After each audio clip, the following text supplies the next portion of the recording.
ये कहानी एक ऐसे रिश्ते की है जो खून का नहीं बल्कि एहसासों का था। ये कहानी है उम्मीद की जो कभी किसी एक इंसान के जाने से नहीं मरती। रामनगर एक छोटा सा शांत कस्बा था जहाँ सुबह पक्षियों की चहचहाट और मंदिर की घंटियों से होती थी।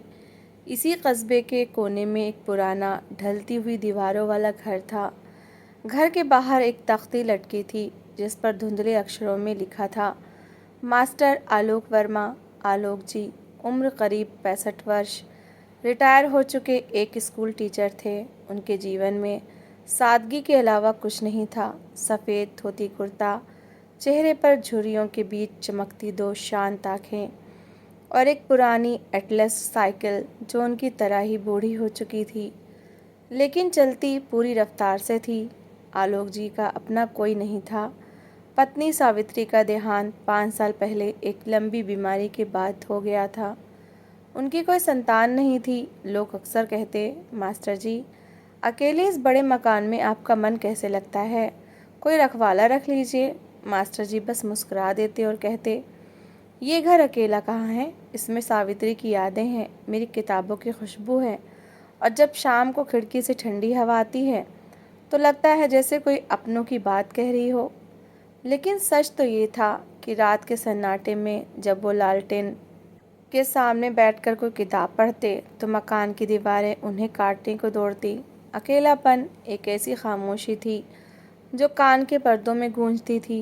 साल 2018 की एक सर्द कपकपाती दिसंबर की रात थी। बाहर घना कोहरा था। हाथ को हाथ नहीं सूझ रहा था। आलोक जी रसोई में अपने लिए चाय बना रहे थे। तभी अचानक उनके मुख्य दरवाजे पर हल्की सी खटखटाहट हुई। पहले तो उन्हें लगा कि शायद हवा का झोंका होगा या कोई आवारा कुत्ता आसरा ढूंढ रहा होगा। लेकिन जब दोबारा आवाज़ आई तो वो लालटेन लेकर बाहर निकले। दरवाज़ा खोलते ही उनकी नज़र नीचे पड़ी। वहाँ एक छोटा सा बच्चा उम्र मुश्किल से 8-9 साल फटे हुए स्वेटर में ठिठुर रहा था। उसके पैर नंगे थे, होठ नीले पड़ चुके थे और आंखों में ऐसा डर था जिसे देखकर किसी भी पत्थर दिल का कलेजा कांप जाए।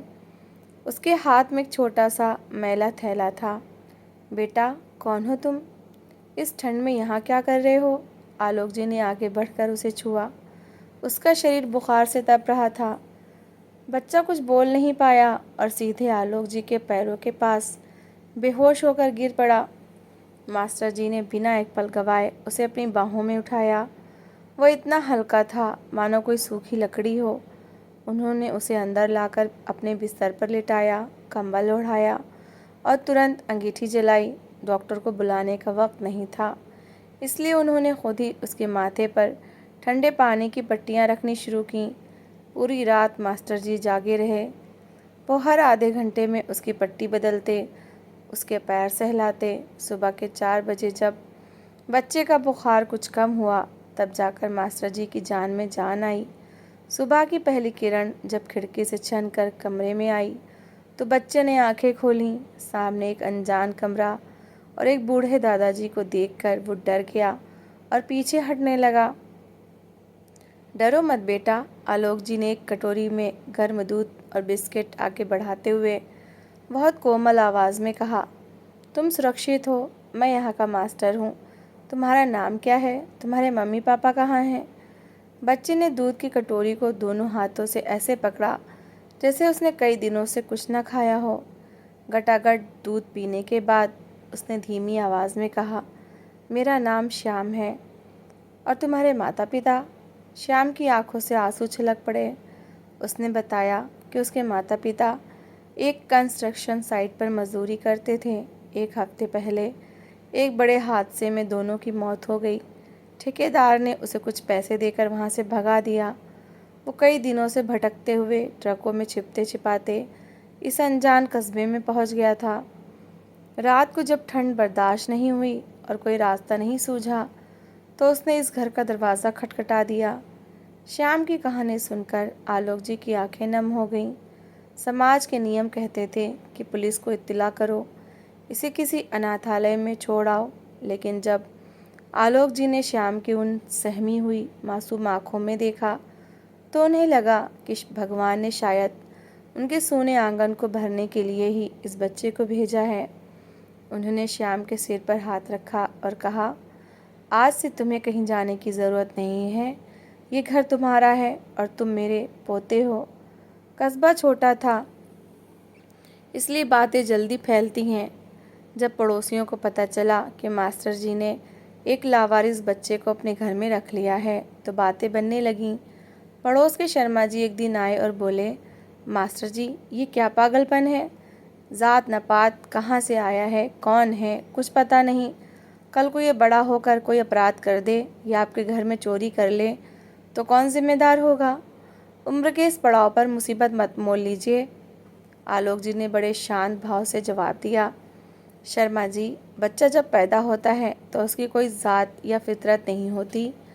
उसे जैसा माहौल मिलता है वो वैसा ही बनता है। अगर मैं इसे छोड़ दूंगा तो संभव है कि ये दुनिया इसे अपराधी बना दे, लेकिन अगर मैं इसे प्यार और शिक्षा दूंगा तो ये एक अच्छा इंसान बनेगा। और रही बात चोरी की, तो मेरे पास चुराने के लिए यादों और किताबों के अलावा है ही क्या। मास्टर जी ने श्याम का एडमिशन अपने ही पुराने स्कूल में करा दिया। शुरुआती दिनों में श्याम बहुत शांत रहता था। वो घर के कोने में दुबक जाता, मानो उसे डर हो कि कोई उसे डांट कर निकाल देगा। वो हर छोटी बात पर मास्टर जी से माफ़ी मांगता, लेकिन आलोक जी का प्यार निस्वार्थ था। वो रोज़ सुबह श्याम को अपनी साइकिल के आगे बिठाकर स्कूल ले जाते, शाम को उसे अपने पास बिठाकर गणित और विज्ञान पढ़ाते। धीरे धीरे श्याम का डर गायब होने लगा। उसकी आंखों में वो खोई हुई मासूमियत लौट आई। वो मास्टर जी को दादू कहकर पुकारने लगा। समय पंख लगाकर उड़ने लगा। श्याम अब 14 साल का हो चुका था। वो पढ़ाई में बहुत होनहार था, लेकिन उससे भी ज़्यादा वो एक बेहद संवेदनशील लड़का था। उसे पेड़ों से, जानवरों से और कविताओं से बहुत लगाव था। हर रविवार को दादू और श्याम का एक ख़ास नियम था, पतंग उड़ाना। रामनगर के मैदान में दोनों जाते। आलोक जी की बूढ़ी उंगलियां जब ढील देती तो श्याम आसमान में उड़ती पतंग को देखकर ताली बजाता। एक दिन पतंग उड़ाते हुए श्याम ने पूछा, दादू, ये पतंग इतनी ऊंची कैसे उड़ जाती है? आलोक जी ने मुस्कुराते हुए कहा, बेटा, पतंग हवा के सहारे नहीं बल्कि उस धागे डोर के भरोसे उड़ती है जो ज़मीन पर बैठे इंसान के हाथ में होता है। जीवन में तुम चाहे जितनी ऊंचाई पर पहुंच जाओ, अपनी जड़ों को, अपने संस्कारों को कभी मत छोड़ना। वही तुम्हें संभाल कर रखेंगे। श्याम ने दादू की बात अपने दिल में उतार ली। वो सिर्फ पढ़ाई ही नहीं करता था, बल्कि घर के कामों में भी दादू का हाथ बटाता। आलोक जी के घुटनों में दर्द रहता था तो श्याम बिना कहे रोज़ रात को उनके पैर दबाता। कस्बे के लोग जो कभी ताने मारते थे अब मिसाल देने लगे थे, देखो भाई, किस्मत हो तो मास्टर जी जैसी। कोई अपना खून भी ऐसा नहीं करता जैसा ये लड़का इनके लिए करता है। जब श्याम 12वीं कक्षा में था तब एक दिन अचानक आलोक जी की तबीयत बहुत ख़राब हो गई। उन्हें लगातार तेज़ खांसी आ रही थी और खांसी के साथ खून आने लगा। श्याम घबरा गया। वो दौड़कर शर्मा जी के पास गया और उनकी मदद से दादू को शहर के बड़े अस्पताल ले गया। अस्पताल में डॉक्टरों ने कई टेस्ट किए। रिपोर्ट आई तो पता चला कि मास्टर जी को फेफड़ों की एक गंभीर बीमारी है जिसके इलाज में काफ़ी खर्च आएगा। श्याम के पैरों के नीचे से ज़मीन खिसक गई। दादू की पेंशन बहुत कम थी, जिससे सिर्फ घर का खर्च और श्याम की पढ़ाई चल पाती थी। अस्पताल का खर्चा उठाने के लिए पैसे कहाँ से आएंगे? अस्पताल के बेड पर लेटे आलोक जी ने कमज़ोर आवाज़ में कहा, श्याम बेटा, मेरी उम्र हो चुकी है। डॉक्टरों के चक्कर में अपने पैसे बर्बाद मत करो। तुम अपनी पढ़ाई पर ध्यान दो। तुम्हारी बोर्ड परीक्षाएं पास हैं। श्याम ने दादू का हाथ अपने दोनों हाथों में लिया। उसकी आंखों में आंसू थे, लेकिन आवाज़ में एक गज़ब का दृढ़ संकल्प था। उसने कहा, दादू, आपने मुझे तब सहारा दिया था जब मेरी खुद की कोई पहचान नहीं थी। अगर आज मैं आपके लिए कुछ नहीं कर पाया तो मेरी इस पढ़ाई और ज़िंदगी पर धिक्कार है। आप चिंता मत कीजिए, सब ठीक हो जाएगा। श्याम ने उस रात एक बड़ा फैसला लिया। उसने अपनी पढ़ाई के साथ साथ सुबह सुबह अखबार बांटने का काम शुरू किया। दोपहर को स्कूल से आने के बाद वो एक मेडिकल स्टोर पर पार्ट टाइम काम करने लगा और रात को जागकर अपनी पढ़ाई पूरी करता। 3 महीने तक श्याम सिर्फ 3-4 घंटे सोता था। उसकी आंखें धंस गई थीं, शरीर कमज़ोर हो गया था, लेकिन उसका हौसला नहीं डिगा। उसने अपनी मेहनत और दादू की कुछ पुरानी जमा पूंजी से उनका पूरा इलाज करवाया। जब आलोक जी ठीक होकर घर लौटे तो उन्होंने श्याम के हाथों के छाले देखे, जो अखबार बांटने और मेहनत करने से पड़े थे।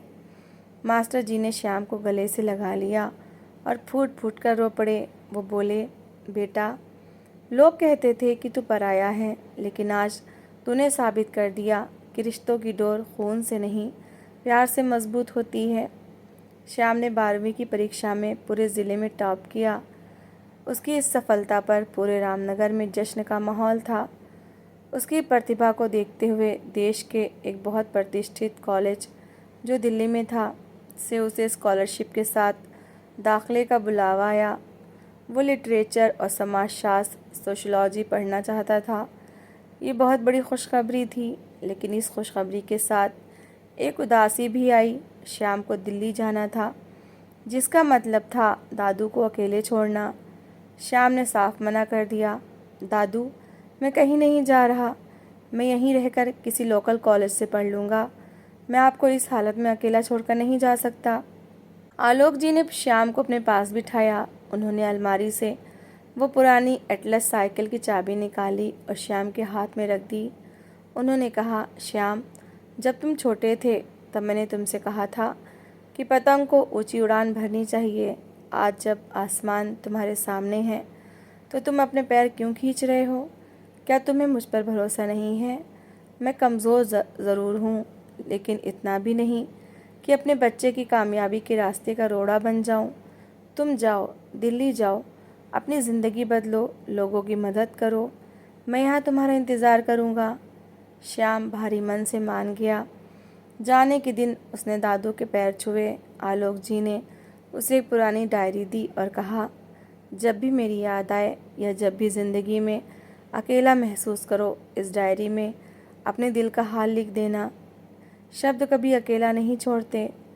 दिल्ली एक अलग ही दुनिया थी। भागती दौड़ती ज़िंदगी, ऊंची इमारतें और हर कोई अपनी धुन में व्यस्त। श्याम के लिए यह माहौल बिल्कुल नया था। कॉलेज में बड़े बड़े घरों के बच्चे पढ़ते थे।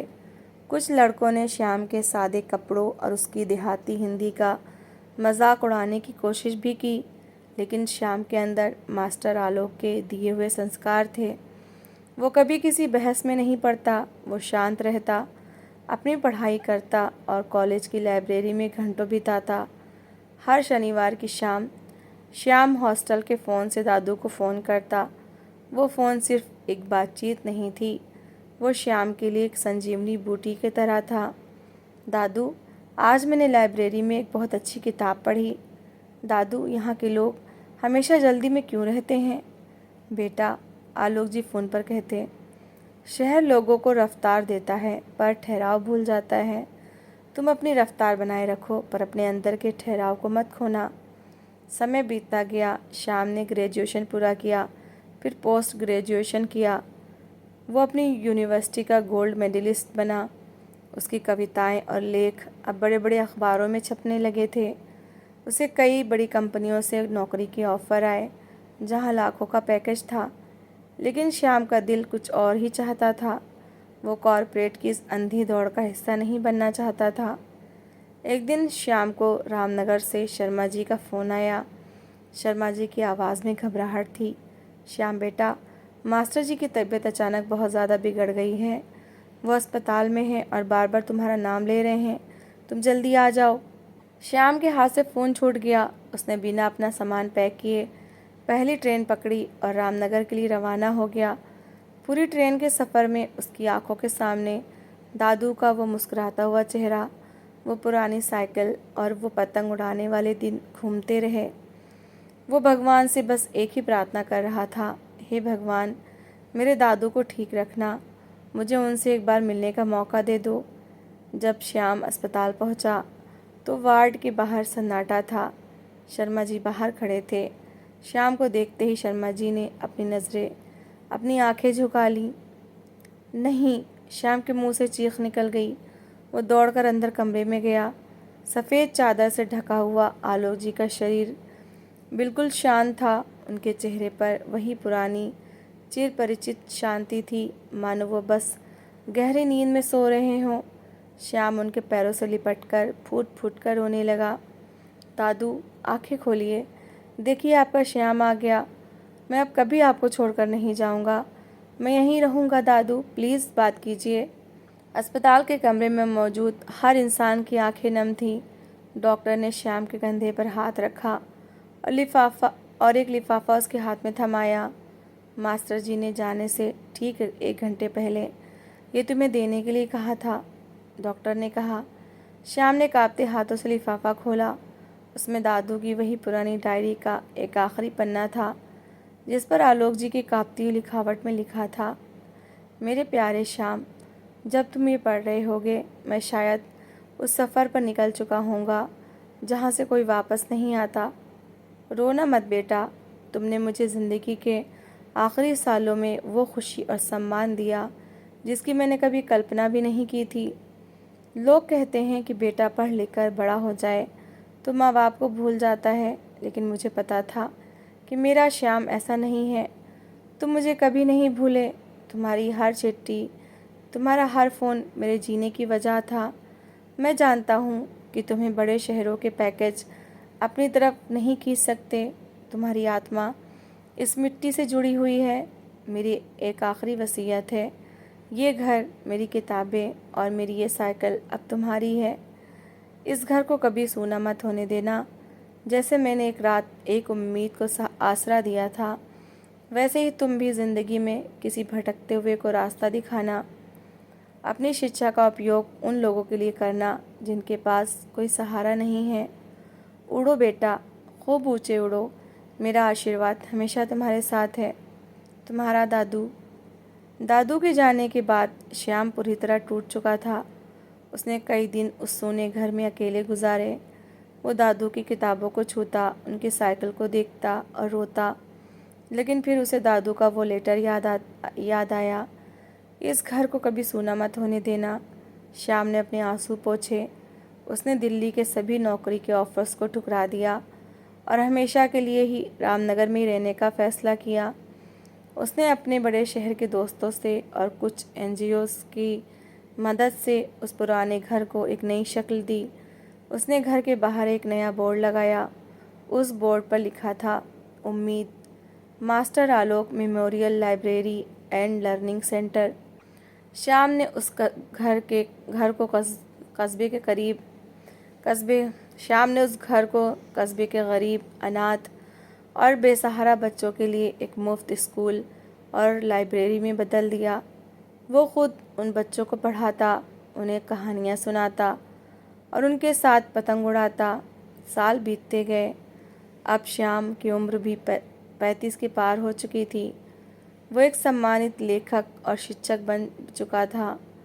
लोग उसे श्याम सर कहकर बुलाते थे। एक शाम जब श्याम बच्चों को पढ़ाकर फ्री हुआ तो बाहर हल्की बारिश हो रही थी। वो बरामदे में आकर बैठ गया। तभी उसकी नज़र सड़क के किनारे खड़े एक छोटे से लड़के पर पड़ी, जो बारिश में भीग रहा था और ठंड से काँप रहा था। उसके हाथ में एक छोटा सा थैला था और आँखों में वही पुराना जाना पहचाना डर था। श्याम मुस्कराया। उसकी आंखों में एक आंसू छलक आया। उसने महसूस किया कि दादू कहीं आसपास ही हैं और मुस्कुरा रहे हैं। श्याम अपनी कुर्सी से उठा, छाता लिया और उस बच्चे की तरफ बढ़ गया। उसने बच्चे के सिर पर हाथ रखा और बेहद नरम आवाज़ में कहा, डरो मत बेटा, अंदर आ जाओ, ये घर तुम्हारा ही है। रामनगर का वो पुराना घर एक बार फिर बच्चों की खिलखिलाहट से गूंज उठा था। आलोक जी की दी हुई उम्मीद की वो पतंग अब श्याम के हाथों से होते हुए अगली पीढ़ी के आसमान में और ऊंची उड़ने के लिए तैयार थी। कहानी का संदेश: रिश्ते सिर्फ खून के नहीं होते, वो एहसासों और संस्कारों के होते हैं। सच्ची शिक्षा वही है जो हमें दूसरों का सहारा बनना सिखाए, ना कि सिर्फ अपनी तरक्की की अंधी दौड़ में दौड़ना। तो दोस्तों, इस कहानी को लेकर आपकी क्या राय है? कमेंट सेक्शन में अपनी राय ज़रूर शेयर करें। और अगर आपको हमारी आज की कहानी अच्छी लगी हो तो प्लीज़ इसे लाइक शेयर ज़रूर करें। और ऐसी ही emotional, suspense, family story, love story, motivational story को सुनने के लिए मेरे चैनल को सब्सक्राइब ज़रूर करें। तो मिलते हैं एक नई और दिलचस्प कहानी के साथ। Thanks for watching.